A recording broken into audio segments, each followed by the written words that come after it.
శ్రీ గురుభ్యో నమః. శ్రీమాత్రే నమః. ఆదిత్యాయ చ సోమాయ మంగళాయ బుధాయ చ గురు శుక్ర శనిభ్యే రాహవే కేతవే నమః. జపాకుసుమ సంకాశం కాశ్యపేయం మహాధృతిం తమోరిం సర్వపాపగ్నం ప్రణతోస్మి దివాకరం. ప్రతి మాసంలో చెప్పుకునేటువంటి గోచార ఫలితాలు ఈ ఆగస్టు మాసానికి అంటే ఆగస్టు నెలలో 2024 గాను గోచార ఫలితాలు ఎలా ఉన్నాయి అన్నది తెలుసుకోవడం కోసం ముందుగా గోచారంలో ప్రస్తుతం గ్రహస్థితి ఎలా ఉంది, ఏ ఏ గ్రహాలు ఎక్కడెక్కడ ఉన్నాయి ఈ సంగతి కనుక మనం చూసినట్టయితే వృషభ రాశిలో గురువు మరియు కుజుడు ఇద్దరూ కూడా అక్కడే ఉన్నారు. అయితే కుజుడు 27న మిథునంలోకి వెళ్తాడు. ఇక కర్కాటకంలో రవి ఉన్నాడు. ఈ కర్కాటకంలో ఉన్నటువంటి రవి తన స్వస్థానానికి 17వ తారీఖున వెళ్తాడు, అంటే సింహరాశిలోకి వెళ్తాడు. తర్వాత మరి సింహరాశిలో బుధుడు ఉన్నాడు, శుక్రుడు ఉన్నాడు. ఉన్నటువంటి బుధుడు 6వ తారీఖు నుండి వక్రించి వెనక్కి వెళ్ళడం అనేటువంటిది కనిపిస్తుంది. ఇక శుక్రుడు తాను 25వ తారీఖు నుండి కన్యారాశిలోకి ప్రవేశించడం అనేటువంటిది జరుగుతుంది. ఇక కన్యారాశిలో మరి కేతువు ఎప్పటి నుండో ఉంటున్నాడు, 18 మాసాలు అలాగే ఉంటాడు. తర్వాత మరి కుంభరాశిలో వక్రించినటువంటి శని, తర్వాత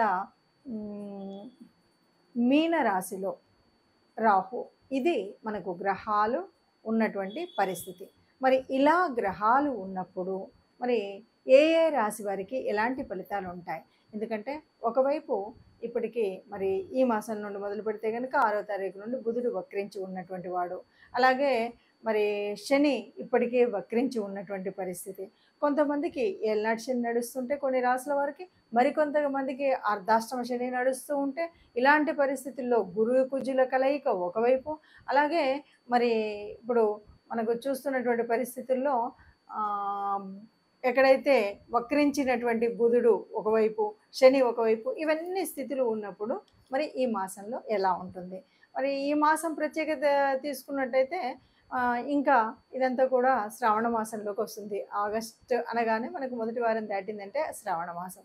శ్రావణ మాసంలో అంటే ఏదైనా సరే, ఏ గ్రహరీతులు ఎలా ఉన్నా సరే ఆ మాసానికి సంబంధించినటువంటి అధిదేవతల్ని మనం తలిచినప్పుడు, కొలిచినప్పుడు ఏవైనా అవకతవకలు ఉన్నా, ఏదైనా చిన్న చిన్న తేడాలు ఉన్నా మనం సరి చేసుకోవడానికి ఎప్పటికప్పుడు దేవుడు మన దేవతా రూపాలు మనకు ఆయా పండగల రూపంలో దర్శనమిస్తూనే ఉంటాయి. మరి అలాంటి పరిస్థితులలో ముఖ్యంగా మరి ఆగస్టు మాసంలో 2024 గాను ఒక్కొక్క రాశి వారికి అంటే 12 రాశుల వారికి ఎలాంటి ఫలితాన్ని మనం పొందుతామన్నది నెమ్మదిగా చూద్దాం. తులారాశి యొక్క స్థితి మనం చూసినట్టయితే రాజ్యాధిపతి లాభస్థానంలో ఉన్నందువల్ల ఉద్యోగం ఉన్నత స్థానానికి, అంటే ఉద్యోగంలో ఉన్నత స్థానానికి వెళ్ళే అవకాశం ఉంది.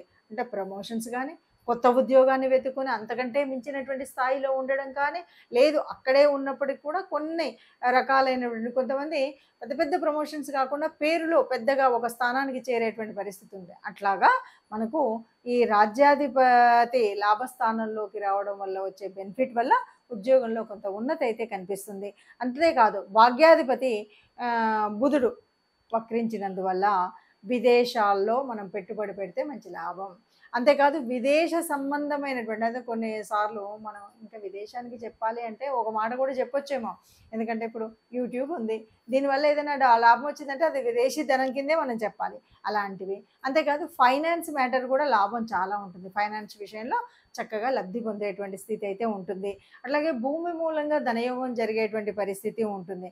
కాకపోతే వీటన్నిటికీ ఇక్కడ ఒక చిన్న కిటుకు ఏంటంటే అనుకున్నంత స్పీడ్గా ఈ పనులు కావు, ఆలస్యంగా జరుగుతాయి. అంటే లాభం అయితే వస్తుంది, ధనం అయితే వస్తుంది, కాకపోతే ఇలా అనగానే అలా వచ్చేలాగా ఉండదు. కొద్దిగా నెమ్మదిగా slow and steady wins the race లాగా ఉంటుంది. ఈ పరిస్థితి అయితే ఉంటుంది.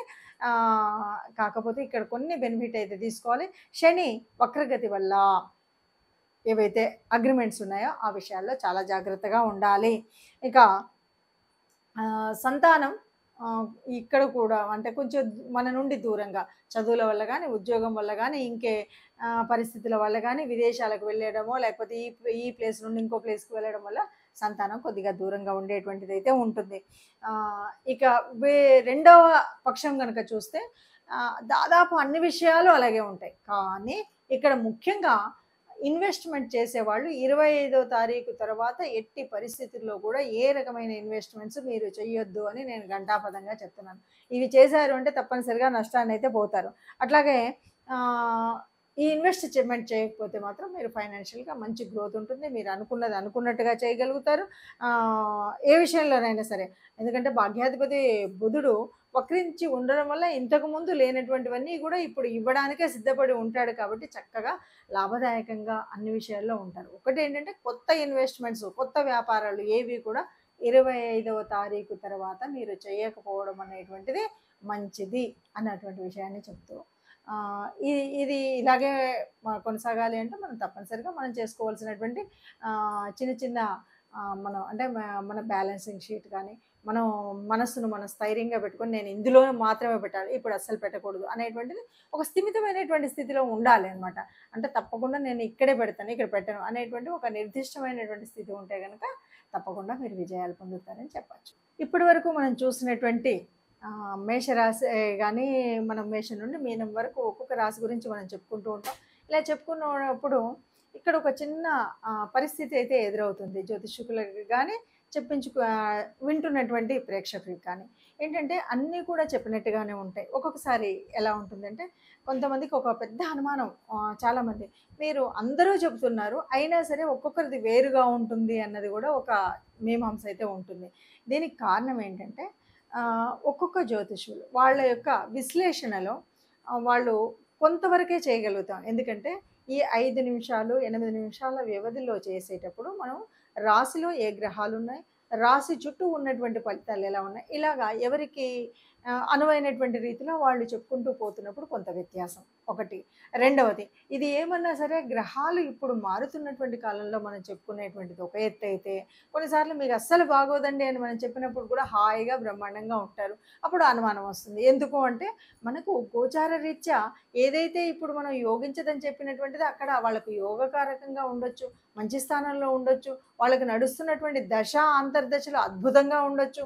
ఇలాంటి పరిస్థితులలో కొంత వ్యత్యాసం అయితే ఉంటుంది. అంటే మొత్తంగా చెప్పాలి అంటే గోచారాలు మన ఫలితాలు మనం చెప్పుకుంటున్నప్పుడు ఇందులో కోటాను కోట్ల మంది ఇందులో కేవలం 30% మందికి ఎగ్జాక్ట్గా ఇది కరెక్టే ఉంది అని అనిపించవచ్చు. ఇంకోటి మనం డీప్గా అనాలిసిస్ చేయడం అనేటువంటిది ఉండదు.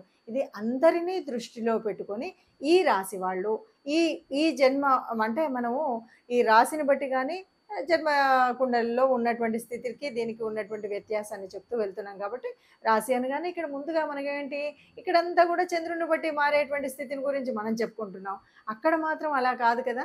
అందుకని ఈ వ్యత్యాసం అనేది ఉంటుంది. చాలా క్లియర్గా కావాలి అనుకునే వాళ్ళు ఎవరైనా సరే మీకు నచ్చినా లేకపోతే మీకు తెలిసినా దగ్గరలో ఉన్నటువంటి జ్యోతిష్యుల దగ్గరికి వెళ్ళి స్వయంగా మీ జన్మకుండల్ని చూపెట్టుకొని అందులో కూడా ఇంకొక విషయం, ఒక్కసారి జన్మకుండల్లో మాది ఇదండి అనుకొని ఒకసారి వెళ్ళి మా మొత్తం జీవితం మొత్తము అద్దం ముందు కూర్చొని పెడితే అద్దంలో కనబడినట్టుగా కనబడుతుందంటే ఇది ఉట్టి మాట. ఎందుకు అంటే ఒక్కొక్క ఏరియాలో ఒక్కొక్క రకమైనటువంటి ప్రాబ్లమ్స్ ఉంటాయి. అంటే ఉద్యోగంలో ఒక రకమైన ప్రాబ్లం ఉండొచ్చు. అంటే ఉద్యోగానికి కారకత్వాలు కల్పించేటువంటి గ్రహాల వల్ల కానీ ఏ భావాలు అందుకు చూపెడుతున్నాయి అన్నది ఒక తేడా.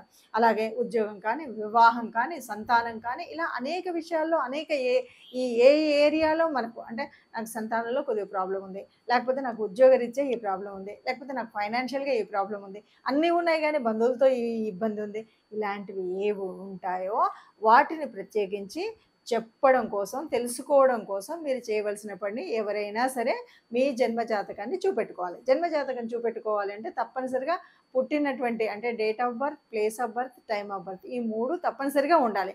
ఈ మూడింటిని ఉపయోగించుకొని మీ తెలిసినటువంటి జ్యోతిష్యులు, మీకు నమ్మకస్తులైనటువంటి వాళ్ళు లేదా మీకు దగ్గరలో ఉన్నటువంటి వాళ్ళు, మీకు వీలుగా ఉన్నటువంటి చోట మీరు చెప్పించుకుంటే ఏది కావాలో అది మీకు పూర్తిగా వివరంగా దొరుకుతుంది. ఆ దృష్టిగా వెళ్ళండి.